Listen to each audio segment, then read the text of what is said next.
Merhaba arkadaşlar. Bugün az önce görmüş olduğunuz eski manav arabasını yapmaya çalışacağım. Eskiden bu manav arabaları pedal ile ilerleyen bisikletlerdi. Şimdi ben bunu hurdalarla benzinle çalışacak şekilde yeniden yapmaya çalışacağım. Bir tane scooter motosiklet motorum var. Kanalımı takip eden arkadaşlar bu motosiklet motorunu hatırlayacaklardır. Çoğu videomda aynı motoru kullandım. Şimdi basit bir şekilde scooter motosiklet motorumun üzerine profillerle bir kasa yapıyorum. Burada motorumun amortisörünü profile vidaladım.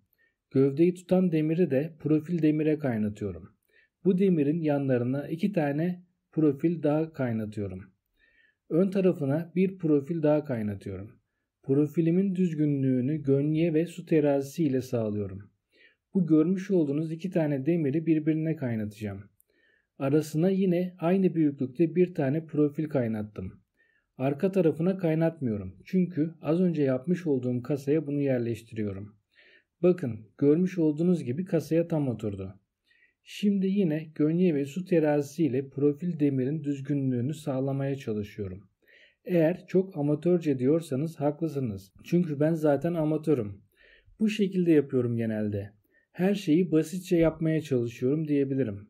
Ama yine de yaptığım işler sağlam oluyor. Gayet düzgün olduğuna emin olduktan sonra bu kez direksiyon kısmını yapıyorum.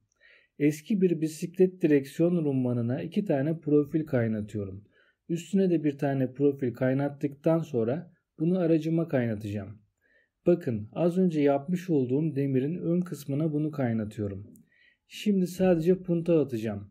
Ama zaten sabit yapmadığım için motorun üzerindeki kasayı söküyorum. Bunu masama koyup bütün yapmış olduğum puntaları sağlamlaştıracak ve tekrar yerine takacağım. Görmüş olduğunuz gibi yeniden yerine takıyorum. Amortisörünü ve motor bloğunu yerleştiriyorum. Elimde yeterince profil yok. Bu profilleri normalde daha önce yapmış olduğumuz projelerden sökerek tekrar değerlendiriyorum. Ama boyu yetmedi. O yüzden profilleri eklemek zorundayım. Bu arabayı tamamıyla hurdalardan yapıyorum. Yeni aldığım profil veya herhangi bir şey yok. Bu hurda profilleri birbirine kaynattıktan sonra bununla ön tarafa kasa yapacağım. Bu şekilde 4 tane kaynatmam gerekiyor. Şimdi profilleri masamın üzerine dikdörtgen olacak şekilde yerleştiriyorum. Tam dikdörtgen değil, kare de değil. 90'a 100 eni boyu. Şimdi kaynatma işlemini yaptıktan sonra ortasına bir tane daha profil koymam gerekecek. Bu profili de yine parçalarla yapıyorum. Küçük bir parça var. Onu kaynatıyorum ve gerisine biraz daha uzun olan profili yine kasamın tam ortasına kaynatıyorum. Bunu tam ortasına kaynatmam lazım. Eğer en ufak bir sapma olursa direksiyon olarak kullanacağım için sıkıntı olur. Tam ortasına gelecek şekilde kaynatıyorum. Şimdi yapmış olduğumuz gövdeye bu kasın alt kısmını yerleştiriyorum. Eğer zemininiz düzgünse metre ile zemini ölçerek kasayı teraziye alabilirsiniz. Tüm parçalar yere aynı uzaklıkta olursa kasanız da düz olmuş olur. Şimdi kaynatma işlemini gerçekleştiriyorum. Çok sağlam şekilde kaynatmamız gerekiyor. Kasa için 2 tane tofaş jantı kullanıyorum. 2 tane profili buna göre deldim ve jantıma yerleştiriyorum. Vidaları güzelce sıkmam gerekiyor. Bu vidaları sıktıktan sonra kasama kaynatacağım. Bunu teraziye almak için lastiğin yan tarafına santimin ölçerek jantın gövdesinden yine su terazisi ile düzgünlüğünü ölçtüm. Ve gayet düzgün bir şekilde kaynatmış oldum. Diğer jantı da aynı şekilde kaynatıyorum. Şimdi koltuk için profil kaynatıyorum. Bu profilleri kaynattıktan sonra üzerine koltuk vidalayacağım. Koltuğun altını boş bırakıyorum. Çünkü daha sonra bu arabayı benzin gazı ile çalıştıracağım. Takipçilerime söz verdim. Benzin bidonları için orayı boş bıraktım. Şimdi kasamı yapıyorum. Kasanın boyu ile ilgili profillerimi punta atarak sabitliyorum.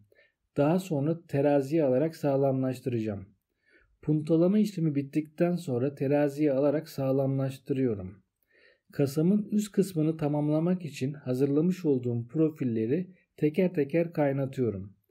Kasayı hurdalarla yapmış olmama rağmen yine de çok sağlam oldu. Eski bisiklet direksiyonunu kasama kaynatıyorum. ATV tarzında bir direksiyon olacak. Daha önce bu motoru başka projelerde kullanırken fren balatasını bozmuştum. Şimdi yeniden kullanırken fren yapmak zorunda kaldım. Fren için bu boruyu kaynatıyorum. Fren mekanizmamız bu. Normalde ön fren ama ben arka motosiklet jantına diski vidaladım. Şimdi fren telimi bu el frenine sabitliyorum. El frenine bastığım zaman bu el frenini çalıştıracak. Artık bütün profillerimi boyama zamanı geldi. Bütün profillerimi boyuyorum. Yapmış olduğum frenin hidrolik fren yağını doldurup havasını almam gerekiyor. Yoksa fren tutmaz. Buradan havasını alıyorum, yeniden sıkıyorum. Bir tane araba el freni var. Bunu da arabama ekliyorum. Fren telini el frenini uygulayıp aynı şekilde frene klemens ile tutturuyorum. Egzozumu kaynatacağım. Egzoz da hurda ama hala kullanıyorum. Su boruları ile arabama uyacak şekilde kaynatıyorum. Şimdi el frenini ve gaz kolumu direksiyona sabitliyorum. Gaz telimi motorun karbüratörüne bağlıyorum. Koltuğun arkasına bir profil kaynatıp benzin depomu üzerine vidalıyorum. Ön tarafa 2 tane çamurluk kaynatıyorum. Bu çamurluklar daha çok görsel amaçlı. Yan tarafına fitil uyguluyorum. Böylelikle saç biraz daha sağlamlaşmış oluyor. Arka tekerleğin üzerine de bir tane çamurluk vidalıyorum. Yine fitillerle sağlamlaştırıyorum. Bu çamurluk lastikten çıkan çamurları engelleyecek. Kasamın zeminine MDF plaka kesip yerleştiriyorum. Vidalar ile sabitliyorum. Kasamın yanlarına nalburlarda kümes teli olarak satılan yeşil tel kaplıyorum. Bu hem hafif hem de kullanışlı oluyor. Artık aracımızı tamamladık. Biraz sonra test edeceğiz. Bakalım beğenecek misiniz? Eğer beğendiyseniz yorumlar kısmına beğendiğiniz veya beğenmediğiniz noktaları yazabilirsiniz.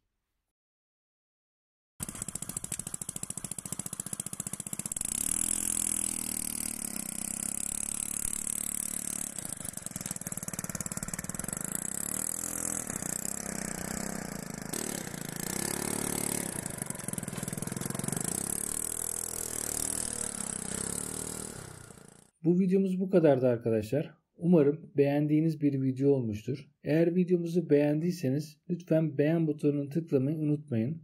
Haftada en az 2 video paylaşıyoruz. Bu videolardan da anında haberdar olmak için kanalımıza abone olup bildirimleri açabilirsiniz. Kendinize çok iyi bakın. Hoşça kalın arkadaşlar. İyi seyirler.